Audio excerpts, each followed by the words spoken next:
ሰላም ሰላም ውድ ተከታዮችና ተመልካቾች፣ በላይፍ ቼንጂንግ ቢዝነስ ትሬኒንግ ኤልሲፒቲ ዛሬ የማቀርበው ርዕስ ፈጠራን ለመፍጠር የሚያስችሉ ሂደቶች ክሪኤቲቪቲ ፕሮሰስ የሚለው ነው። ፈጠራ በአንድ ጊዜ የተዋጣለት እንከን የሌለው መፍጠር አይቻልም። ደረጃ በደረጃ አሻሽሎ መፍጠር ነው የሚቻለው። ለምሳሌ የአሜሪካ የቦይንግ 747 አየር መንገድ የወሰን እንደሆነም በ40 የአገልግሎት ዘመኑ 4ኛው ዋና ቨርዥን ላይ ደርሰዋል። በዚህ የማሻሻያ ጊዜ 50 ከመቶ በአጠቃላይ የአይሮፕላኑ አካሎች ተሻሽለዋል። ዋና ዋናዎቹ የተሻሻሉት ሞተሮቹ፣ ወንበሮቹ፣ የመቀመጫ ወንበሮቹ፣ የአገልግሎት ዘመኑ፣ የማንኮብኮቢያና ማሳረፊያ መሳሪያዎቹ፣ በአጠቃላይ ሲስተሙንና የአገልግሎት ዘመኑ ተሻሽለዋል። ስለዚህ ፈጠራ በአንድ ጊዜ መፍጠር አይቻልም። ፈጠራን ለመፍጠር የሚያስችሉ 7 መሰረታዊ የአሰራር ደረጃ ሂደቶች አሉ። አንደኛው ዝግጅት ማድረግ ፕሪፓሬሽን። ከመሬት ተነስቶ መፍጠር አይቻልም። ዝም ብሎ ዝግጅት ያስፈልጋል። ፈጠራ ለማካሄድ የአእምሮ ዝግጅት፣ የአስተሳሰብ ዝግጅት፣ የመሳሪያዎች፣ የማቴሪያል፣ የቦታ ዝግጅት ያስፈልጋል። በዚህ ዝግጅት የሚከተሉት ተግባራት ማከናወን ያስፈልጋል። መደበኛ ትምህርት ያለው መሆን አለበት። በስራ ላይ ስልጠና መውሰድ፣ የስራ ልምድና ሌሎች ለፈጠራ የሚያግዙ እድሎችን መጠቀም ያስፈልጋል። የዕድሜ ልክ ትምህርት መማር ሁል ጊዜ ያስፈልጋል። ላይፍ ሎንግ ለርኒንግ ተማሪ መሆን፣ ብዙ ጽሁፎችን ማንበብ፣ ጽሁፎች ደግሞ ከሙያው ወጣ ብሎ አንድም በራሱ ሙያ ብቻ ሳይሆን ከዛ ወጣ ብሎ ማንበብ ያስፈልጋል። አብዛኛው የፈጠራ ግኝቶች ከተለያዩ የሙያ መስኮች እንደ ሳይንስ፣ ኢንጂነሪንግ፣ ቢዝነስ፣ አርትስ የመሳሰሉ ጽንሰ ሀሳብና ሀሳቦች ድብልቅ የተፈጠሩ መሆናቸው የቢዝነስ ታሪክ ያሳያል። ስለዚህ ፈጠራን ለመፍጠር ሀሳቦችን መሰብሰብ፣ ከተለያዩ ሰዎች መጽሔቶችን ማንበብ፣ መጽሐፍት ማንበብ፣ ጆርናሎች ማንበብ፣ ጋዜጦች ማንበብ ወዘተ የፈጠራ ትልቁ የማነቃቂያ መንገዶች ይፈጥራሉ። ስለዚህ ለፈጠራ የሚያመቻቹ ነጥቦች ወሳኞች ናቸው። ያሁኑ የጠቀስኳቸው የፈጠራ ግኝት ለመገንባት መሰረት ይጥላሉ። አንድ ጸሐፊ እንዲህ ብለዋል፣ ክሪኤቲቪቲ ፌቨርስ ዘ ፕሪፐርድ ማይንድ። የተዘጋጀ አእምሮ ፈጠራን ይፈጥራል። መፍጠር የሚችለው የተዘጋጀ አእምሮ ሲኖር ነው ማለቱ ነው። ሁለተኛ ደረጃ መመራመር ኢንቨስቲጌሽን። በዚህ ደረጃ የችግሩ ሁኔታ ስፋትና ጥልቀት ማወቅ፣ መረዳት፣ መመራመር አዲስ የፈጠራ ሀሳብንና ጽንሰ ሀሳብን ለመፍጠር በመጀመሪያ ደረጃ ችግሮችን ተንትኖ ማወቅ ኮዝ ኤንድ ኢፌክትስ የሚለው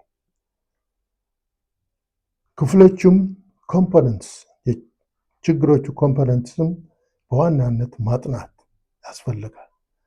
የፈጠራ ሀሳብ የሚመጣው ሰዎች በአካባቢያቸው የሚገኙ ነገሮችን በጥንቃቄ ሲመለከቱና በምን መንገድ እንደተሰሩ በመመርመር ውሳኔ ለመስጠት ይረዳቸዋል። ሶስተኛ ደረጃ መለወጥ፣ መሻሻል ትራንስፎርሜሽን። ከተሰበሰቡ መረጃዎች ተመሳሳይና ልዩነት ያላቸው መለየት፣ ከፋፍለው መመደብ። ለምሳሌ ተመሳሳይና ግንኙነት ያላቸው በአንድ ላይ ማስቀመጥ፣ ኮንቨርጀንት በአንድ ላይ ልዩነት ያላቸው በመካከላቸው ደግሞ በሌላ በኩል ዳይቨርጀንት ማስቀመጥ።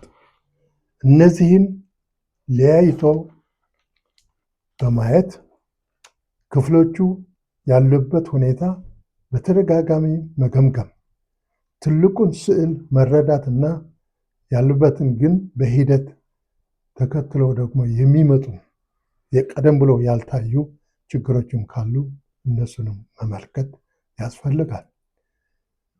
የተለያዩ ሁኔታዎችን መለየት፣ እንደገና ማደራጀት፣ ሀሳቦቹ የችግሮቹ ሀሳቦች ሪአሬንጅ ማድረግ፣ እንደገና ሪአሬንጅ ማድረግ ምንድን ነው የሚፈጠረው? ከዛ ሪአሬንጅ ሲደረጉ እንደገና ሲደራጁ ያንን ማየት፣ መመራመር፣ ማጥናት፣ ከሁኔታዎች ላይ ወደ አንድ የተወሰነ ስልት መደምደሚያ ላይ አለመድረስ፣ ችግሮችን በተለያየ አፕሮች ማየት፣ እነዚህ የተለያየ አፕሮቾችን መጠቀም፣ በመጨረሻው ላይ ግን አዋጭ የሆነው የተሻለውን አፕሮች ተጠቅሞ የፈጠራ ሂደቱን ማካሄድ ያስፈልጋል። ስለዚህ የተሻለውን መጠቀም፣ የተሻለውን አፕሮች መጠቀም አስፈላጊ ነው። ደረጃ 4 ኢንኩቤሽን ፔሪድ መስጠት፣ የተለያየ አማራጮች የሚፈልቁበት ጊዜ ነው ይሄ ደረጃ። ስለሆነ ፈጠራ የሚያካሂዱ ሰዎች ወይም ሰው ለተወሰነ ጊዜ ገለል ማለት፣ ከስራው መዝናናት፣ አእምሮን ማሳደስ ያስፈልገዋል። አእምሮን አሳድሶ ህልሞቹን በአጠቃላይ ወይም ችግሮችን ተመልሶ መዳሰስና ማየት ያስፈልጋል። የተለያዩ አማራጮችን ማየት፣ የችግሮቹ መፍትሄዎች ወይም እድሎቹ ማሰብ፣ ማሰላሰል። 5ኛ ኢሉሚኔሽን ማብራራት፣ ሀሳቦቹን የፈጠራ ሀሳቦቹን ማብራራት፣ ግልጽ ማድረግ፣ በቀላል ቋንቋ መግለጽ፣ መረዳት በሚያስችልበት ሁኔታ ማስቀመጥ ወይም መጻፍ፣ እድሎቹ በግልጽ እንዲታዩ ማድረግ። 6ኛው ቬሪፊኬሽን ማረጋገጥ፣